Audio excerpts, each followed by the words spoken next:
Hello and welcome to this video on British Columbia historical newspapers and the content that you can find in this digital collection.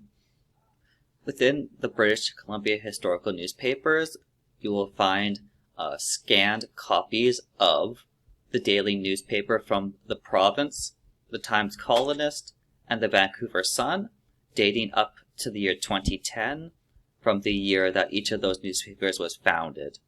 So the start date for each of them will vary depending on when that newspaper first began its publication. And additionally, because they are scanned copies of the original newspaper, you can find all aspects of the paper in this collection. That includes things like cooking, obituaries, advertisements, games and puzzles, as well as all the top headlines of the day. So when we want to access this collection on the home page, we'll have a choice of selecting one of the three newspapers. So just to start, I'm going to select the Vancouver Sun. It will open up the option to search.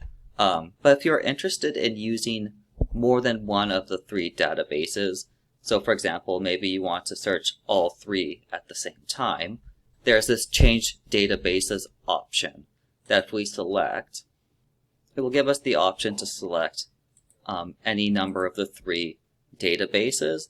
This may be helpful if you're doing historical research or research on a particular subject and want to make sure you're covering as much of the papers as possible, whereas sometimes you may prefer to just search a particular newspaper. Once we're ready, we can select Use Selected Databases, and we are ready to do our search.